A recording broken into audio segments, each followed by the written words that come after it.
बाल विवाह कानूनी अपराध हो। बाल विवाह बन्द गरौँ। मुलुकी अपराध संहिता 2074 अनुसार परिच्छेद 11 विवाह सम्बन्धी कसुर अन्तर्गत 173 मा बाल विवाह गर्न नहुने लेखिएको छ। विवाह गर्ने व्यक्तिको उमेर 20 वर्ष नपुगी कसैले विवाह गर्न वा गराउन हुँदैन। कानून विपरीत भएको विवाह स्वतः बदर हुनेछ। बाल विवाहको कसुर गराउने वा गर्ने व्यक्तिलाई 3 वर्षसम्म कैद र 30 देखि 70,000 रुपियाँसम्म जरिवाना हुनेछ। यदि बाल विवाह हुन लागेमा वा गरेको थाहा पाएमा बाल हेल्पलाइन नेपालको पैसा नलाग्ने नम्बर 1098 मा सम्पर्क गर्नुहोला। साथै नेपाल प्रहरीको नम्बर 100 मा खबर गर्नुहोला। जनहितका लागि कालिका नगरपालिका, इच्छा कामना गाउँपालिका, साप नेपाल र नेपाल चेपाङ संघको साझेदारीमा अन्डेपको सहयोगमा डेभलपमेन्ट एक्सचेन्ज सेन्टर नेपाल।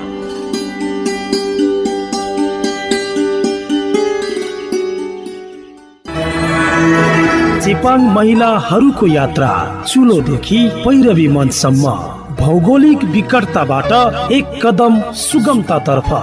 खन्नु पर्छ, गौनी काट्नु पर्छ, भाडा माझ्ने, अनि यता दाउरा काट्ने, अनि गाईलाई कुरो खुवाउने, अनि बाँड्ने, भात पकाउने, बच्चालाई नुहाउने, लुगा धुने हामी सबै महिलाले नै गर्नु पर्दो रहेछ। उद्देश्य एउटै, जनचेतना। जनचेतनाको बिगुल फुक्दै चेपाङ महिला।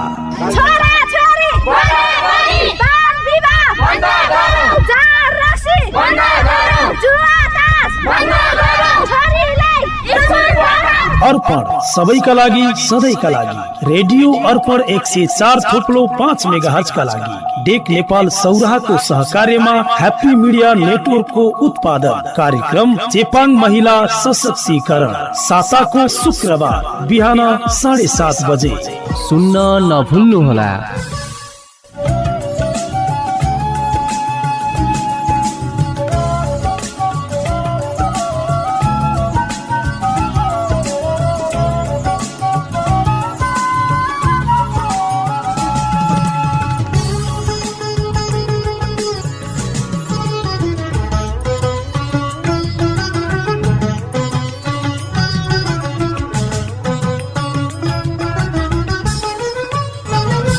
चेपाङ समुदायको दिगो र सर्वाङ्गीण विकास, महिला सशक्तिकरण नै एकमात्र निकास।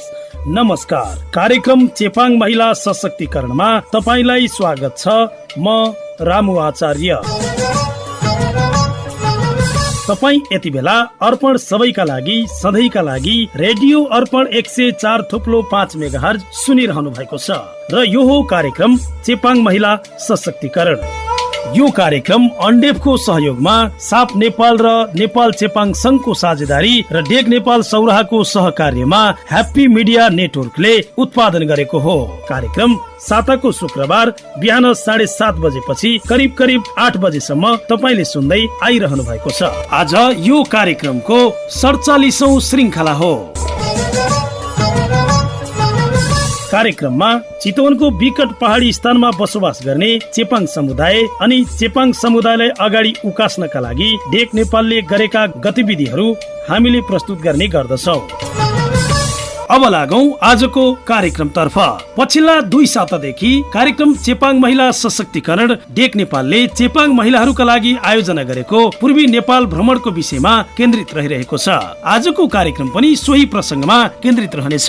पूर्वी नेपालका विभिन्न भागहरू भ्रमण गरिसकेपछि त्यो भ्रमणले दिएको शिक्षा के हो त भन्ने विषयमा हामीले अगुवा चेपाङ महिलाहरूसँग कुराकानी गर्ने गरेका छौँ। सोही अनुरूप आजको कार्यक्रममा पनि त्यही कुराकानीका अंशहरूलाई जोड्नेछु। कार्यक्रमको सुरुवात गरौं हितमाया प्रजासँग गरिएको कुराकानीबाट। तपाईलाई स्वागत छ कार्यक्रम। धन्यवाद। तपाईको परिचय? हितमाया प्रजा, इच्छा कामना गाउँपालिका, वार्ड नम्बर 2 हपनी। डेक नेपालको परियोजना लागू भएपछि तपाईको समुदायमा भएका परिवर्तनहरू के हुन् जस्तो लाग्छ? यो डेक नेपाल संस्था जब हाम्रो गाउँमा यो परियोजना चाहिँ जबदेखि सुरु भयो, मैले चाहिँ 1 वर्ष जस्तो भयो मैले यो परियोजनामा लागेको। अब 2 वर्षमा स्टार्ट, अब इन पनि हुँदैछ। अगस्त महिना सम्म चाहिँ हुन्छ भन्नुभएको छ सरले। अब हाम्रो त्यो सम्ममा, त्योभन्दा अगाडि यो 1 वर्षमा चाहिँ मैले हाम्रो गाउँमा भएको यो परियोजनाद्वारा चाहिँ भएको परिवर्तनहरू चाहिँ पहिला चाहिँ हाम्रो गाउँमा कुनै पनि कार्यक्रमहरू गर्दाखेरि महिलाहरूको सहभागिता कमै थियो अनि यस्तो कार्यक्रमहरू पनि गरेका थिएन। अनि जब मैले यो कार्यक्रम स्टार्ट गरेँ अनि योमा म लागिसकेपछि चाहिँ अनि मैले त्यहाँ गएर मेरो महिला दिदीबहिनीहरूलाई चाहिँ मैले कार्यक्रममा सहभागिता गराउने अनि म आफैले पनि कार्यक्रम सञ्चालन गरेर चाहिँ अनि यो उहाँहरूलाई चाहिँ शिक्षा सम्बन्धी अनि यो विभिन्न कृषि सम्बन्धीको कार्यक्रमहरू गराएर केही कुराहरू बोलाएर अनि उहाँहरूलाई चाहिँ केही जानकारी पनि गराउन सफल भएँ भनौँ यतिकै नै। जस्तै अब डेक नेपालको मुख्य उद्देश्य जुन स्थानीय निकायबाट आउने सेवा सुविधा सरकारी कार्यालयहरूबाट पाउने सेवा सुविधाका बारेमा चेपाङ समुदायलाई जानकारी दिनु र त्यो सेवा सुविधा लिनका लागि दक्ष बनाउनु मुख्य यो परियोजनाको उद्देश्य थियो। त्यो अनुरूप डेक नेपालले विभिन्न कृषि समूहहरू बनाउने दर्ता गराउने कामहरू पनि गरिरहेको हामीले पाएका छौँ भने तपाईँको समुदायमा त्यस्तो खालको समूहहरू निर्माण भयो कि भएन, दर्ता भयो कि भएन, त्यसको बारेमा बताइदिनुहोस् न। एकदमै जुन सरहरूले हामीलाई चाहिँ जुन जानकारी गराएर हामीलाई चाहिँ जुन थाहा यो चाहिँ गर्नुपर्छ भनेर जुन लक्ष्यमा जुन उद्देश्य पुरा गर्न उहाँहरूले हामीलाई सिकाउनु भयो त्यो अवश्य पनि हाम्रो सफल भएको छ।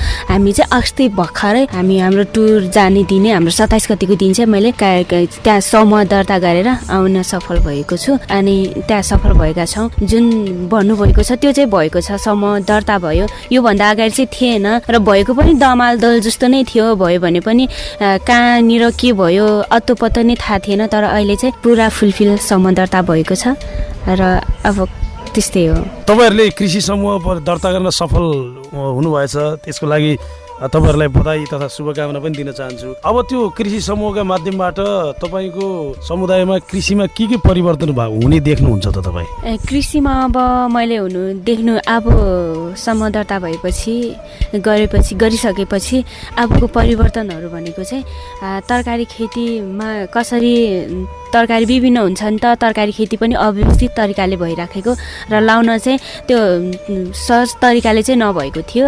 अब त्यसमा चाहिँ तरकारीहरू जस्तै टमाटर खेती लगाउँदा तरकारी खेती गर्दा पनि त्यहाँ चाहिँ असहज रूपले चाहिँ कस्तो व्यवस्थित तरिकाले खेती भएको थिएन। अब त्यसमा चाहिँ छिट्टै अब यो सिकाएर लगेर सिकाएर चाहिँ त्यो खेती गर्नमा अलिकति सहज पुर्याउने अनि जस्तै हामीलाई भन्नुभएको छ कृषिको सरहरूले त्यहाँनिर चाहिँ एउटा मौरी पालनको लागि अनि हाम्रो ठाउँमा यो काउली एरियामा पनि 2 मा चाहिँ मौरी पालनको लागि अनि अदुवा अनि आलुहरूको लागि अनि यस्तो माछा पालनहरूको लागि पनि राम्रो छ भन्नुभएको छ। अनि यस्तैमा चाहिँ अब बिस्तारै अब माग गरेर आउँदो सालमा चाहिँ हामी माग गर्नेछौँ अनि त्योमा चाहिँ हामी बिस्तारै परिवर्तनमा बिस्तारै लैजानेछौँ भन्ने आशा राखेको छु। हामीले एकैछिन सुरुवातमा तपाईँको समुदायमा डेक नेपालले ल्याएको परिवर्तनको बारेमा कुराकानी गऱ्यौँ। अब चाहिँ हामीले भर्खरै मात्रै 3 दिनको भ्रमण जुन पूर्वी नेपालको भ्रमण सकेर आएका छौँ, त्यो भ्रमणबाट चाहिँ के उपलब्धि भयो जस्तो लाग्छ तपाईँलाई? यो भ्रमणबाट चाहिँ उपलब्धि भएको चाहिँ नभएको होइन, एकदमै भएको हो। जब हामी गयौँ अनि इलाममा गइसकेपछि त्यहाँनिर गएपछि त्यो ठाउँमा पुग्दाखेरि चाहिँ चितवन पनि यति छैन होला जस्तो अनुभव भयो मलाई। अनि त्यो घुम्दै गर्दाखेरि चाहिँ मैले अब त्यहाँबाट हुनुपर्ने परिवर्तनहरू चाहिँ अब जुन त्यो त्यहाँ भएको यो सिर्जना महिला समूह त्यो बहुद्देश्य सहकारी जुन खोल्नु भएको थियो अनि त्योद्वारा चाहिँ त्योबाट पनि हामीले के सिक्यौँ भने अब उहाँहरूले त सानो समूह खोलेर यति ठुलो हुनुभएको रहेछ, हामी पनि पक्कै पनि यो काम चाहिँ हामीले गर्न सक्छौँ र उनीहरूले जुन व्यवसायहरू त्यो समूह खोलेर व्यवसायहरू गरेर त्यति हुन सफल हुनुभएको छ र हामी पनि अब गएर समूहमा गएर अनि त्यहाँबाट सिकेको कुराहरू चाहिँ अनि जस्तै हाम्रो चिया खेतीको लागि थियो अब त्यो पनि बिस्तार अर्को वर्षको लागि केही कुराहरू राखेर त्योमा पनि हामी सुरुवात गर्नेछौँ भन्ने आशा राखेको छु। अनि साथै हाम्रो त्यहाँनिर अनि हामीले अर्को क्लबहरू पनि गठन गरेको छ अनि क्लबहरू गठन गरेको द्वारा चाहिँ हामीले अर्को वर्षद्वारा अब भर्खरै स्टार्ट भएको छ अनि त्योद्वारा पनि अब हामी परिवर्तन हुनेछौँ। साथै यो भ्रमणबाट चाहिँ हामीलाई परिवर्तन हुनुपर्ने कुराहरू चाहिँ देखेको छु कि हामी मुसर बस्तीमा पनि हामी गयौँ अनि त्यहाँ पनि अनि हामीलाई जस्तो बनाएर मात्रै नहुने रहेछ, त्यसलाई चाहिँ व्यवस्थित तरिकाले प्रयोग गर्नुपर्ने रहेछ, व्यवस्थापनको पनि आवश्यकता रहेछ। हामी त्योमा चाहिँ पक्कै पनि हाम्रो गाउँठाउँमा पनि गएर त्यही अनुसार हामी पनि बिस्तारै हाम्रो कमजोरी भएको कुराहरूमा चाहिँ व्यवस्थापन गर्दै हामी बिस्तारै लैजानेछौँ भन्ने आशा राखेको छु। हुन्छ, कुराकानीमा सहभागी भइदिनु भयो, आफ्नो विचारहरू राखिदिनु भयो, तपाईँलाई धेरै धेरै धन्यवाद छ। थ्याङ्क यू सर, धन्यवाद। उहाँ हुनुहुन्थ्यो अगुवा चेपाङ महिला हितमाया प्रजा। पूर्वी नेपालको भ्रमणबाट आफूले सिकेका कुराहरूको बारेमा जानकारी दिनुहुँदै अब हामी कुराकानी गर्दैछौँ सङ्गीता माया प्रजासँग। मेरो नाम सङ्गीता माया प्रजा, कालिका 3 प्रसिद्ध टोलबाट आएको हो। यो 3 दिने पूर्वी नेपाल भ्रमणबाट के उपलब्धि भयो जस्तो लाग्छ तपाईँलाई? अब त्यहाँबाट चाहिँ अब महिलाहरू कसरी अघि बढ्न सकिन्छ भन्ने सम्बन्धी सिक्न पाइयो। अब पूर्वी इलाम हामी भ्रमणमा गएका थियौँ 3 दिनको। त्यहाँबाट चाहिँ अब त्यहाँको विशेष गरी आर्थिक सम्बन्धी चाहिँ गाई पालनबाट गर्छ महिलाहरूले, अनि त्यस पछाडि अलैँची अदुवा खेतीबाट आय आर्जन गर्छन्। त्यस पछाडि अनि त्यहाँका महिलाहरू चाहिँ जो सङ्घर्ष गरेर अब क्षमतामा अघि बढेका छन्, हरेक कुरामा महिलाहरू नै अघि छन्। अब त्यहाँको कमी कमजोरी चाहिँ महिलाहरूमा चाहिँ देखिएन, सबै राम्रै देखियो। तपाईँहरू सृजना बहुउद्देश्य सहकारी संस्थामा जानुभएको थियो, अनि त्यहाँ महिलाहरूले विभिन्न सेनिटरी प्याड उत्पादन गर्नेदेखि लिएर विभिन्न खालका झोलाहरू अनि त्यसपछि विभिन्न कपडाका धेरै प्रकारका सामग्रीहरू उहाँहरूले बनाउनु भएको थियो। त्यो अवलोकन गर्दाखेरि चाहिँ कस्तो महसुस गर्नुभयो, अनि तपाईँको समुदायमा पनि त्यस्तो खालको के सम्भावना देख्नुहुन्छ? अब के सम्भावना, यो हामीलाई पनि टेक नेपालले हामीलाई क्षमता वृद्धि विकासका कति अघि बढ्ने अवसरहरू दिनुभएको छ। त्यहाँ गएर हामीले पनि केही सिक्यौँ। अब हामी वडासँग समन्वय भएर हामीले समूह दर्ता गरिसकेका छौँ। अब हामी पनि त्यहाँनिर समिति गठन गरेर हामीले बजेट माग गरेर हामीले चाहिँ महिलाहरूको लागि सिपमूलक तालिमको लागि पनि हामीले अब बजेट माग गरिकन अब महिलाहरूलाई ट्रेनिङ दिने अनि हामीले त्यस्तै व्यापार गर्ने त्यस्तै बनाइकन हामीले सङ्कलन गरेर अनि वडालाई पनि सहयोग पुग्ने तरिकाले अनि हाम्रो त्यो बनाएको प्याडहरू सबै वडाले नै लिनेछ। अनि कुनै विद्यालयमा त्यसरी बाँड्ने त्यसरी सिक्नुपर्छ अब गर्ने भन्ने उद्देश्य लिएको छु। त्यहाँ गएर चाहिँ महिलाहरूबाट चाहिँ अनि त्यहाँ गएर धेरै कुरा सिक्न पाइयो, अब घुम्न पाइयो। हाम्रो भन्दा नि त्यहाँ हाम्रो त सम्म ठाउँ छ, त्यहाँ झन् एकदम पहाडी क्षेत्र भए पनि कति विकास भएको। अब हाम्रो पनि कालिकामा पनि छ, सिन्ती झरना छ, चित्राम झरना छ। अब त्यहाँ पनि अब टुरिस्ट एरिया घुम्न आउँछन् मान्छेहरू होइन।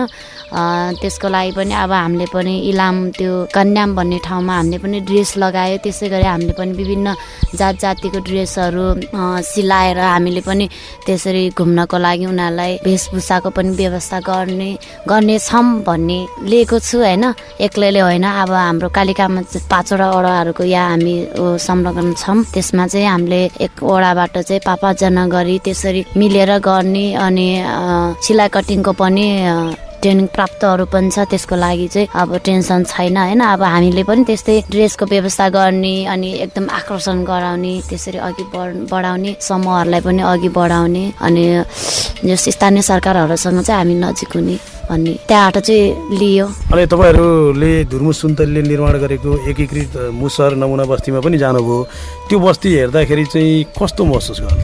अब न्युजहरूमा हेर्ने बेला चाहिँ राम्रो लागेको थियो, धुर्मु सुन्तली फाउन्डेसन भनेको कस्तो होला भनेर होइन। त्यहाँ पहिला राम्रै थियो अरे, अब अहिलेको अवस्था चाहिँ त्यहाँको मान्छेहरूले अब सुविधा पाएर पनि अलिक व्यवस्था जस्तै सरसफाइमा कमी देखियो। अनि त्यस पछाडि त्यहाँको बस्तीहरू ठाउँ हेरी त त्यहाँ त एकदम सुन्दर, सबैलाई आकर्षण गराउने। त्यहाँ टिकट काटेर त्यहाँ आफूलाई आफ्नो गाउँको लागि सरसफाइको लागि आमदामी हुने ठाउँ थियो, तर पनि त्यहाँको मान्छेहरूले चाहिँ अलिक सरसफाइमा ध्यान नदिएको देखियो।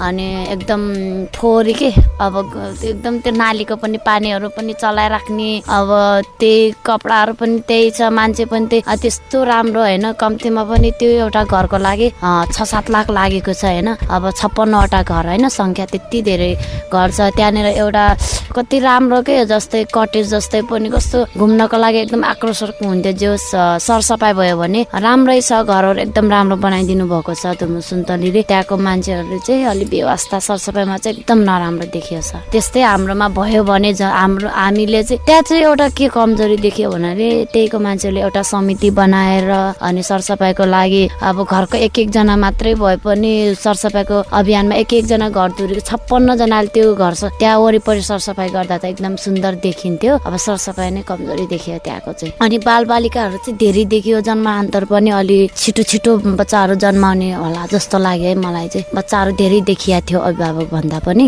अब अन्तिममा जस्तै अब हाम्रो चेपाङ समुदायमा धेरै परिवर्तनहरू आइसकेको छ। पहिलाका दिनहरूलाई हेरिकन आजको दिनमा चेपाङ समुदाय धेरै अगाडि बढिसकेको अवस्था छ भने चेपाङ समुदायलाई अझ थप उचाइमा पुर्याउनका लागि, थप विकासमा लैजानका लागि सरकारी तवरबाट अथवा चाहिँ नि कसले के गर्नुपर्छ जस्तो लाग्छ तपाईँलाई? हामीलाई यो टेक नेपालले एउटा बाटो देखाइदिनु भएको छ, किनभने हामीलाई भौतिक कुरा नभएर हामीलाई मानसिक क्षमता वृद्धिको लागि हामीलाई अघि बढाउनु भएको छ। अनि अब उहाँले एउटा बाटो देखाइसके पछाडि अब हामीले चाहिँ स्थानीय सरकारसँग समन्वय गरेर स्थानीय सरकारसँग नजिक भएर हामी अघि बढ्ने र हामीले पाउनुपर्ने सुविधाहरू पाएन भने हामीले त्यसलाई खोज गर्ने र हामीले पाएरै छोड्ने। र एउटा कमी चाहिँ के स्थानीय सरकारले चाहिँ हामीलाई एकदम निगरानी राख्नु पर्यो। स्थानीय सरकारले चेपाङहरूको लागि अघि बढ्न के गर्नुपर्छ भन्ने कुरा चाहिँ हाम्रो स्थानीय सरकार ओडाले गर्नु पर्यो। अनि त्यस पछाडि चाहिँ ओडा हामी नियमबद्ध तरिकाले जान्छौँ, हामीलाई चाहिँ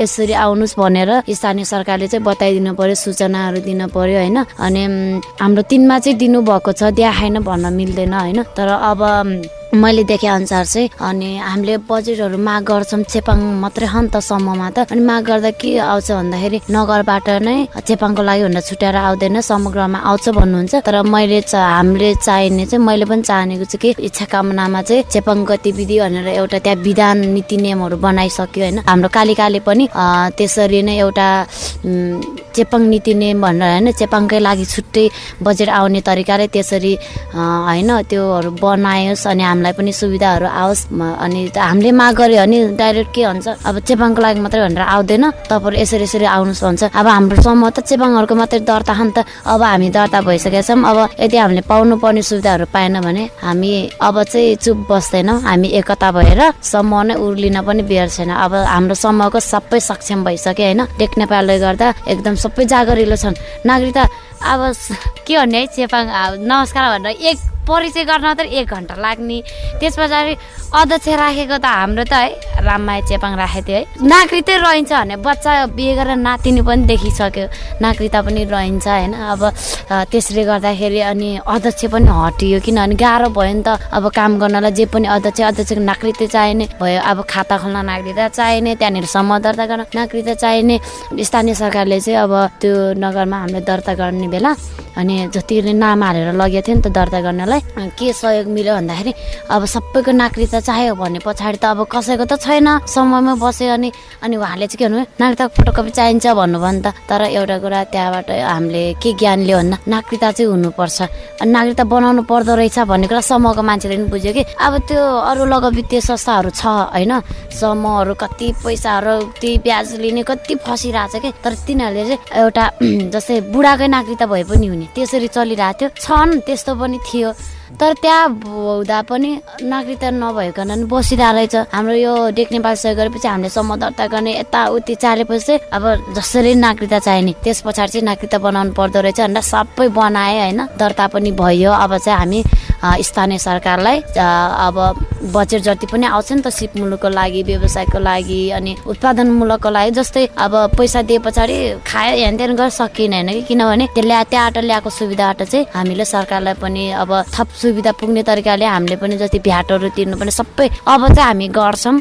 अब कतिले पनि अब आयो गयो टेक नेपाल भन्छन् होला, तर अब हामी चाहिँ आफू सक्दो चाहिँ हामी अघि बढ्छौँ होइन। हाम्रो चाहिँ ओडाबाट त्यति कमजोरी त चेपाङको लागि छैन, किनभने हाम्रो मेरो हाउस घरहरू पनि दिनुभएको छ। अनि हाम्रो 3मा मात्रै परेको छ 12वटा घर चेपाङको। अनि अहिले चाहिँ यो अगा चेपाङ महिला परिमज गए पछाडि चाहिँ छ है भन्ने छ होइन। अब हाम्रो चाहिँ के गर्न सकिन्छ भन्दा हामी चेपाङमा हाम्रो समूहले मेन गरी चाहिँ हामीले के टार्गेट राखेका छौँ, सिप मुलुक भन्ने हुनाले पनि धेरै आए धेरै गए कि सिलाइ कटिङ धेरै दियो तर पनि त्यहाँ दिएपछि सक्यो के त्यो घर सरसफाइ गर्ने बच्चा स्कुल त्यति मात्रै खालि आफ्नो व्यक्तिगत त्यो व्यवसाय आर्थिक आउने कुरा चाहिँ नगर्ने हामीले चाहिँ अब त्यो चेपाङ सम्पर्क कार्यालय भनेर भवन दिएको छ त्यसको व्यवस्थाको लागि चाहिँ हामी अब बजेट माग गरेर अब टारबार लगाउने अनि त्यसको लागि चाहिँ हामी एकदम त्यसमा चाहिँ मेन गरी त्यो भइसके पछाडि चाहिँ जति पनि ट्रेनिङ दियो हामी अरूको भवनमा जानु परेन नि त सबै हाम्रो भवनमा हुने तर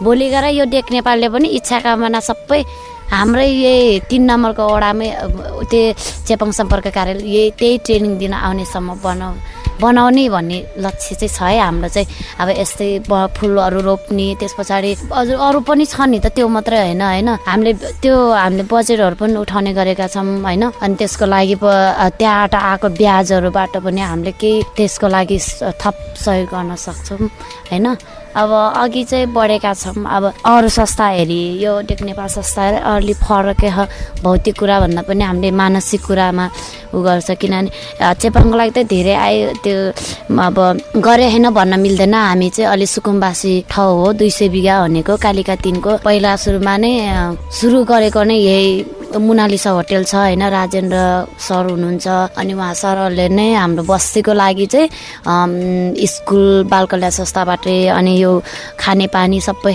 एकदम दुःख थियो होइन त्यसको लागि राम्रै गरिदिनु भयो अनि त्यस पछाडि टोयलेटको लागि चाहिँ केआई नेपाल संस्था भन्नेले त्यसले दियो अनि फेरि बालबालिकाको पढाइको लागि चाहिँ अनि यो रेस्क्यु नेपाल भन्ने सरलाई जिल्लाबाट नै आउनुभएको थियो होइन सेतु सर भन्ने अनि त्यस पछाडि भरत भन्ने आउनुभएको थियो होइन उहाँ सरहरूले राम्रो गर्नुभयो र जति पनि त्यो चेपाङलाई भनेर नै दिएको थियो तर त्यसमा पनि चेपाङ मात्रै नभएर तामाङहरू पनि अरू जात पनि कमी नै थियो हामी भन्दा नि त्यसै कारणले गर्दा गाउँ चाहिँ एकदम हाम्रो सुकुम्बासी भए पनि एकदम छिटो विकास भएको चाहिँ 200 बिघा नै हो होइन पहिला एकदम जुब्रो थियो तर अहिले त झन् हाम्रो त्यो चेपाङको लागि डेक नेपालले चाहिँ स्थानीय सरकारसँग कसरी नजिक हुने अब संस्थाहरू त आयो है संस्थाहरू त्यो आफै समन्वय भयो प्रोग्राम चलायो गयो कि तर हाम्रो चाहिँ हामी आफैलाई नै जिम्मेवारी दिएको छ अब अरूले त लेटर संस्थाले बनाइदिन्थ्यो बाँडिदिन्थ्यो अहिले चाहिँ हामीलाई चाहिँ गाह्रो पनि भयो तर आफूले पनि सिक्यो है किनभने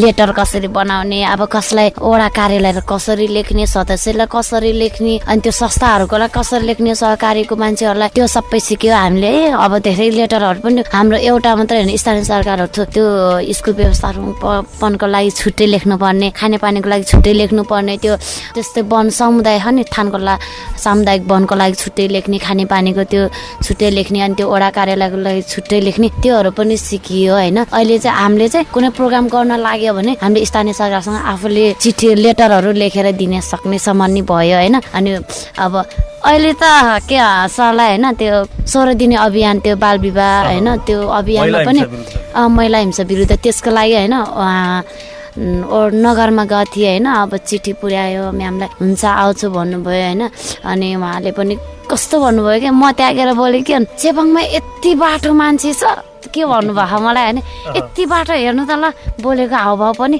यस्तो चेपाङहरू यतिसम्म भइसक्यो बरु अरू छैन होला भन्नुभयो कि कुन संस्था डेक नेपाल अनि मलाई डाइरेक्ट के भन्नुभयो तिमी यतिसम्मको ट्यालेन्ट रहेछ तिमीलाई राजनीति सम्बन्धी पनि तिमीलाई ट्रेनिङ दिन्छु भन्नुभयो कि अनि हाम्रो वडा अध्यक्ष चाहिँ त्यही हुनुहुन्थ्यो रहेछ म लेटर लिएर गएको थिएँ तर नगरलाई मात्रै लिएर गएँ अनि वडालाई फेरि छुट्टै घरमै छोडेको थिएँ कि मैले वडामा अर्को दिन जान्छु भनेर होइन वडाले के भन्नु ठिक छ मैले बुझिसकेँ मलाई लेटर दिन पर्दैन यही हो लेटर एकदम भन्नुभयो होइन अनि के भन्नुभयो अनि त्यहाँको नगरको उपमेयर कमला भट्टराई उहाँले के भन्नुभयो अन्त ओहो तपाईँको वडामा त कस्तो एकदम चेपाङमा पनि यति बाटो तपाईँले बनाइसक्नु भएको रहेछ न एकदम अहिले त बाटो भएका छन् नि त भन्नुभयो एकदम गर्वलाई लाग्यो होइन अनि त्यो कोरोनाको टाइममा पनि हामीले स्वास्थ्य शाखाको मान्छे ल्याएर प्रोग्राम चलाएको थियो अनि त्यसमा चाहिँ के भन्नुभयो अहिलेसम्म वडामा गएर अब ल यो जातको लागि हामीले पनि स्वास्थ्य शाखाबाट मान्छे ट्रेनिङको लागि बोला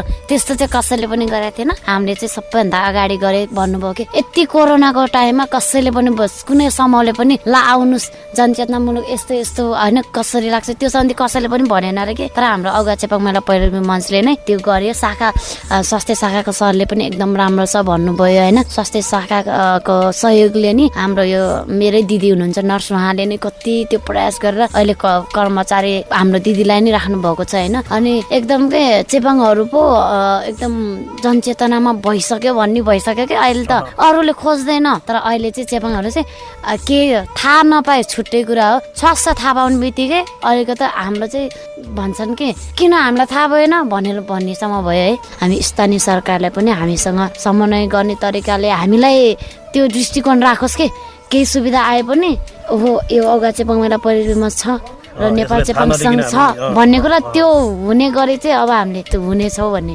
त्यस्तो लिएका छौँ होइन। हुन्छ, कुराकानी गरिदिनु भयो, समय दिनुभयो, तपाईँलाई धेरै धेरै धन्यवाद छ। Thank you. यिनै विविध जानकारी अनि यिनै विविध कुराकानी सँगै आजका लागि कार्यक्रम चेपाङ महिला सशक्तिकरणको निर्धारित समय सकिने लागेको छ। तपाईलाई यो कार्यक्रम कस्तो लाग्दैछ? सल्लाह सुझाव अनि प्रतिक्रिया पठाउनका लागि हाम्रो इमेल ठेगाना हो ramu72999@gmail.com। यो कार्यक्रम उत्पादन गर्न सहयोग गर्नुहुने डेक नेपालका कार्यक्रम निर्देशक जनक कार्कीलाई विशेष धन्यवाद दिँदै अर्पण सबैका लागि सधैँका लागि रेडियो अर्पण 104.5 मेगाहर्ज को ध्वनि तरङ्गमा डेक नेपालको सहकार्यमा ह्याप्पी मिडिया नेटवर्कले उत्पादन गरेको कार्यक्रम चेपाङ महिला सशक्तिकरण सुनेर साथ दिनुहुने तपाईहरू सम्पूर्णलाई हृदयदेखि नै आभार प्रकट गर्दै अर्को साता फेरि पनि नयाँ विषयवस्तुका साथमा तपाईहरूको माझमा उपस्थित हुने जानकारी गराउँदै कार्यक्रम सञ्चालक म रामु आचार्य बिदा हुन्छु। नमस्कार, तपाईको दिन शुभ रहोस्।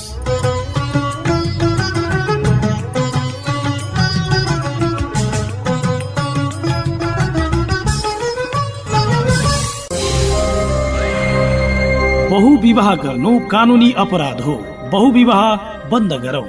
मुलुकी अपराध संहिता 2074 दफा 175 मा बहुविवाह गर्न नपाइने बताइएको छ। बहुविवाह गर्नु भनेको महिला तथा बालबालिका माथिको हिंसा हो, साथै यो अपराध पनि हो। विवाहित पुरुष वा महिलाले वैवाहिक सम्बन्ध कायम रहेको अवस्थामा अर्को विवाह गर्नु हुँदैन। कुनै पुरुष वा महिला विवाहित हो भन्ने जानी जानी अर्को पुरुष वा महिलासँग विवाह गरेमा बहुविवाह जस्तो कसुर गर्ने वा गराउने व्यक्तिलाई 1 वर्षदेखि 5 वर्षसम्म कैद र 10,000 रुपियाँदेखि 50,000 रुपियाँसम्म जरिवाना हुनेछ। शारीरिक, मानसिक, यौनिक वा आर्थिक प्रकृतिका लैङ्गिक हिंसा भएमा पैसा नलाग्ने नम्बर 1145 मा खबर गरौँ वा नेपाल प्रहरीको नम्बर 100 साथै पैसा नलाग्ने नम्बर 1660012030 मा सम्पर्क गर्नुहोला। जनहितका लागि कालिका नगरपालिका, इच्छा कामना गाउँपालिका, साप नेपाल र नेपाल चेपाङ संघको साझेदारीमा अन्डेफको सहयोगमा डेभलपमेन्ट एक्सचेन्ज सेन्टर नेपाल।